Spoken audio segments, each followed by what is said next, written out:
بسم اللہ الرحمن الرحیم۔ السلام علیکم معزز طلباء کرام، آپ سب کیسے ہیں؟ آج ہم مؤطا امام محمد کے سبق نمبر 311 کو پڑھیں گے۔ آج کے ہمارے سبق کا عنوان ہے بائع کا نقد مطالبہ کرنے کا بیان۔ آج کے سبق میں یوں تو ہم 3 ابواب کو پڑھیں گے اور ان تینوں پر ہی کلام بھی ہونا ہے، لیکن پہلا جو ہمارا باب ہے اسی کے عنوان سے اور اسی کے نام سے ہم نے آج کے سبق کا عنوان رکھا ہے۔ تو پہلا جو باب ہے وہ ہے باب الرجل یبیع المتاع او غیرہ نسیۃً ثم یقول انقذنی واضع عنک، کہ یہ باب اس شخص کے بارے میں ہے کہ جو سامان یا غیر متاع وہ بیچتا ہے اور ادھار سودا طے پا جانے کے بعد وہ کہتا ہے کہ نقد دے دو تو اس قدر کم کر دیتا ہوں۔ یہ پہلا ہمارے آج کے سبق کا باب ہوگا۔ دوسرا جو باب ہے وہ ہے باب الرجل یشتری الشعیر بالحنطۃ، کہ یہ باب اس شخص کے بارے میں ہے کہ جو گندم کے بدلے میں جو خریدتا ہے جو۔ اور تیسرا جو ہمارا باب ہے وہ ہے باب الرجل یبیع الطعام نسیۃً ثم یشتری بذلک الثمن شیئا آخر، کہ یہ باب اس شخص کے بارے میں ہے جو ادھار دے کر، یعنی طعام کو ادھار دے کر اس کی رقم وصول کرنے سے قبل اس سے کوئی اور چیز خرید لیتا ہے۔ تو بہرحال بالترتیب ہم ان 3 ابواب کو پڑھیں گے اور ان پر جو کلام ہوگا وہ بھی کریں گے۔ تو سب سے پہلے جو ہے وہ ہم آج کے اس سبق کو لے کے آگے پڑھتے ہیں اور پہلے جو عبارت ہے اس کا ترجمہ کیے دیتے ہیں۔ تو امام محمد رحمۃ اللہ علیہ نے بیان کیا کہ اخبرنا مالک اخبرنا ابو الزناد عن بشر بن سعید عن ابی صالح بن عبید مولى الصفاح انه اخبره انه باع بزا من اهل دار نخلة الى اجل ثم ارادوا الخروج الى كوفة فسألوه ان ينقذوه ويضع عنهم، فسأل زید بن ثابت فقال لا آمرك ان تأكل ذلك ولا توكله۔ امام محمد رحمۃ اللہ علیہ آپ فرماتے ہیں کہ ہمیں امام مالک نے ابو الزناد سے خبر دی ہے اور وہ بشر بن سعید سے اور وہ ابو صالح بن عبید جو صفاح کے آزاد کردہ غلام ہیں ان سے بیان کرتے ہیں کہ انہوں نے بتایا کہ انہوں نے دار نخلا والوں سے کپڑا ادھار خریدا، پھر انہوں نے کوفہ جانے کا ارادہ کیا تو ان سے کہا کہ اگر تم قیمت کم کر دو تو میں ابھی نقد ادا کر دیتا ہوں۔ انہوں نے زید بن ثابت سے پوچھا تو انہوں نے جواباً فرمایا کہ میں تجھے اس کے نہ کھانے اور نہ کھلانے کی اجازت دیتا ہوں، یعنی نہ کھانے کی اجازت دیتا ہوں اور نہ ہی کھلانے کی اجازت دیتا ہوں۔ قال محمد وبهذا نأخذ من وجب له دين على إنسان إلى أجل فسأل أن يضع عنه ويعجل له ما بقي لم ينبغي ذلك لأنه يعجل قليلا بكثير دينا، فكأنه يبيع قليلا نقدا بكثير دينا، وهو قول عمر بن الخطاب وزيد بن ثابت وعبد الله بن عمر، وهو قول ابي حنیفہ رحمۃ اللہ علیہ۔ امام محمد رحمۃ اللہ علیہ آپ بیان فرماتے ہیں کہ فرمایا کہ ہمارا احناف کا جو ہے وہ مسلک یہی ہے کہ اگر کسی آدمی کا دوسرے پر مدت مقررہ کا دین ہو، پھر وہ اس قرض کے مالک سے پوچھے کہ اس سے کچھ کم کر دے اور وہ وقت مقررہ سے پہلے بقیہ ادا کر دے، تو ایسا نہیں کرنا چاہیے، کیونکہ صورت میں وہ جلدی مل جانے کی وجہ سے تھوڑی رقم لے گا۔ تو یہ یوں ہوا کہ اس نے تھوڑی نقدی زیادہ دین کے عوض فروخت کی ہے۔ یہی قول حضرت عمر بن خطاب، زید بن ثابت اور حضرت عبداللہ بن عمر رضی اللہ عنہما کا ہے، اور امام اعظم امام ابو حنیفہ رضی اللہ تعالی عنہ کا بھی یہی قول ہے۔ اچھا، عام لین دین میں کبھی ایسا ہو جاتا ہے کہ ایک شخص نے مثلاً 1 مہینے تک کوئی چیز ادھار خریدی، لیکن مہینہ گزرنے سے پہلے ایسے حالات ہو جاتے ہیں کہ رقم کی جلد ضرورت پڑ جاتی ہے، جیسا کہ اس مذکورہ روایت میں بھی ہے۔ تو کپڑا ادھار دینے والے کچھ عرصہ یا مستقل طور پر کہیں دور جانے کا ارادہ رکھتے ہیں، اور ادھار لینے والا بھی جانتا ہے، لیکن وہ اس سے یہ فائدہ اٹھانا چاہتا ہے کہ اب ان کو ضرورت ہے، لہذا یہ نقد مانگ رہے ہیں اور طے شدہ دین سے کم بھی کر دیں گے۔ چنانچہ وہ پیشکش کرتا ہے کہ اگر تم نے فوری اور نقد رقم لینی ہے تو 100 روپے کے بجائے 80 روپے لے لو۔ تو اس صورت کو حضرت زید بن ثابت رضی اللہ تعالیٰ عنہ نے ناجائز قرار دیا ہے، اور اس کی وجہ امام محمد رحمۃ اللہ علیہ بیان فرماتے ہیں کہ اب جو مثلا 80 روپے مدیون دے رہا ہے، یہ دراصل 80 وہ 100 روپے کے بدلے میں ہے جو اصل دین تھا، گویا روپے کے بدلے میں یہ روپے کی بے ہو رہی ہے، جس میں کمی بیشی حرام ہوتی ہے، لہٰذا یہ ناجائز ہوئی۔ تو مطلب یہ کہ اب چونکہ ان کا طے تھا کہ 100 روپے کا یہ کپڑا ہے،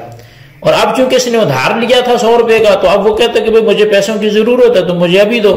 اور یہ کہتا ہے کہ چونکہ اب اسے ضرورت پڑ گئی ہے تو میں اس کو کم بھی دوں گا تو یہ مان لے گا۔ اب وہ کہتا ہے کہ میں اب تمہیں 80 روپے دوں گا اور ہمارا پھر کوئی لین دین مزید نہیں ہوگا، یعنی بس پورے ہو گئے پیسے۔ یہ جو 80 دے رہا ہے یہ وہ کپڑوں کے بدلے میں نہیں دے رہا، بلکہ یہ 80 اس 100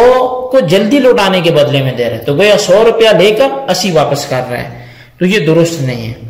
اب اس حوالے سے ایک اعتراض ہے، اسی سے ملتا جلتا ہے، تو وہ یہ کہ ایک اور لین دین بھی ہے کہ مثلا غلہ معین،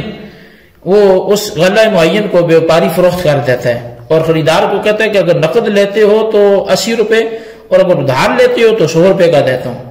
احناف کے نزدیک یہ لین دین جائز ہے، تو وہاں پھر کیسے جائز ہو گیا؟ تو اب اس کا جواب یہ ہے کہ ان دونوں صورتوں میں بڑا فرق ہے۔ وہ یہ ہے کہ باب میں جو مسئلہ مذکور ہے اس میں بے ادھار پر ہو چکی تھی، اور جو قیمت بطور ثمن ادھار کی گئی تھی اب اس کو دوسری مرتبہ نقد کے عوض میں خریدا جا رہا ہے یا دیا جا رہا ہے، گویا یہاں نقد دراہم کو ادھار دراہم کے بدلے میں نئی بات چیت کے ذریعے فروخت کیا جا رہا ہے جو حرام ہے۔ اعتراض والی صورت میں ابھی غلہ فروخت نہیں ہوا، بلکہ اس کی 2 مختلف صورتیں مشتری کے سامنے پیش کی جا رہی ہیں، ان میں سے کسی کو بھی مشتری اختیار کر سکتا ہے، جس صورت کو بھی پسند کرے گا وہ ایک ہی بے شمار ہوگی، یہ جائز ہے، کیونکہ یہاں روپے کے عوض بے لازم نہیں آتی، بلکہ ثمن ایک طرف سے اور مبیع دوسری طرف سے ہے، اور دونوں کی جنس الگ الگ ہے۔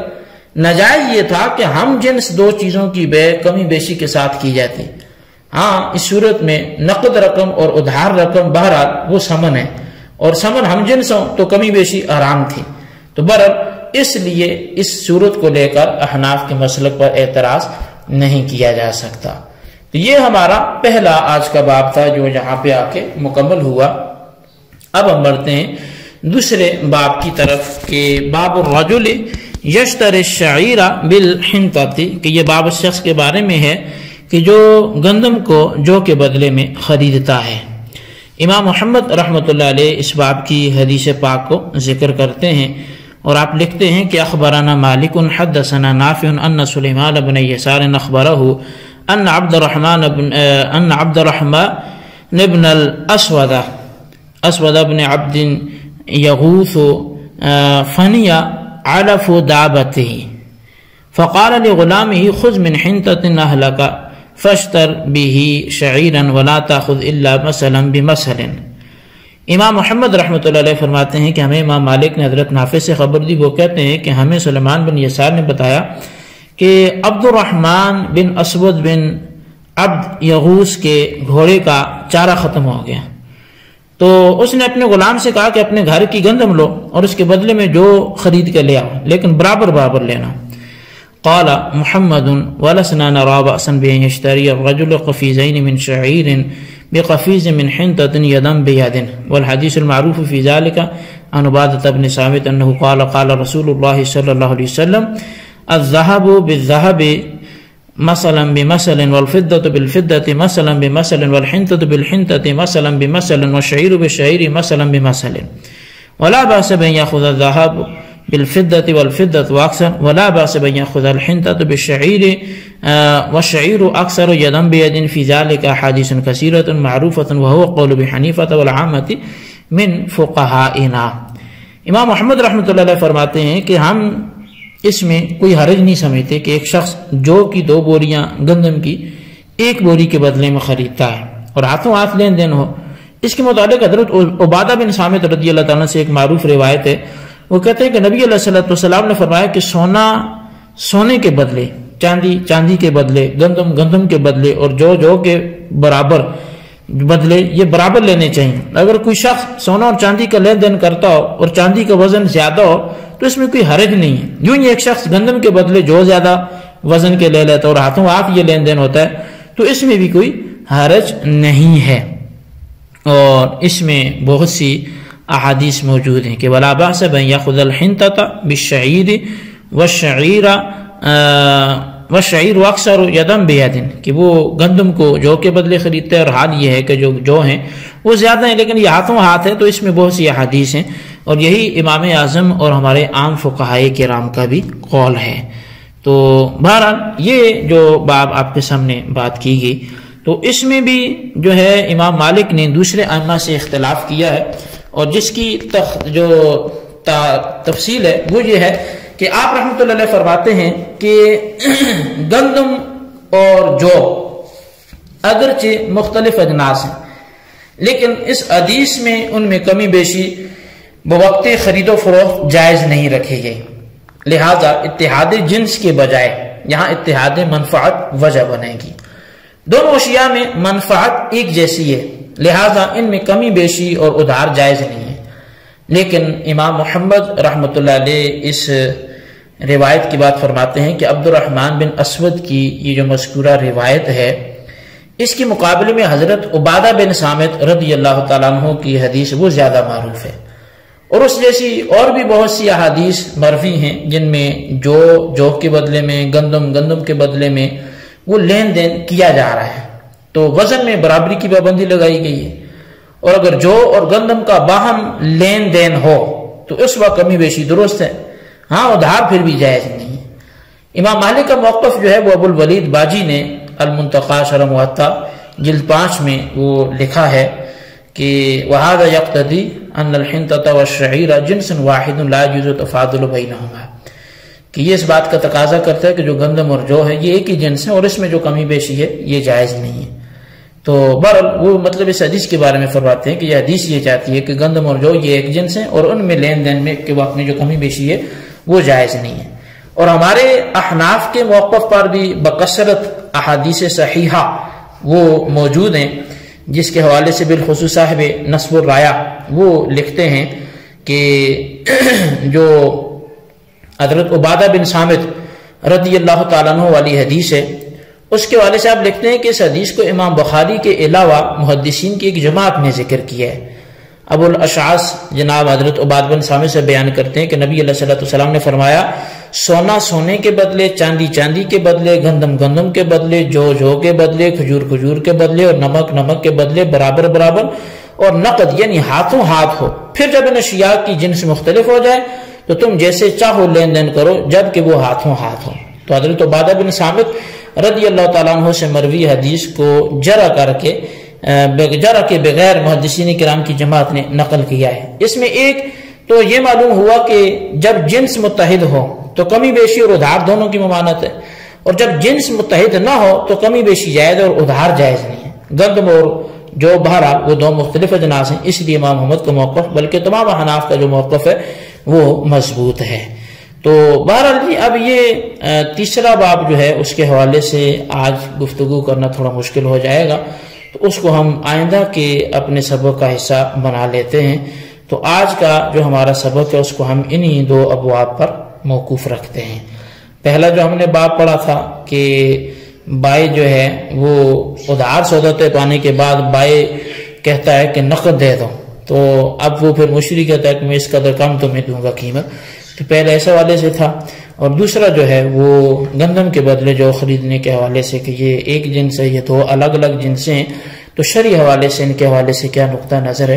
وہ بھی وضاحت آپ نے سنی۔ ان دونوں ابواب کا خلاصہ آپ اپنے رجسٹر پر ضرور لکھیں۔ اللہ تعالیٰ سے دعا کرتے ہیں جو ہم نے پڑھا سنوں سے یاد رکھنے کی توفیق نصیب فرمائے، آمین بجاہ النبی الامین صلی اللہ علیہ وسلم۔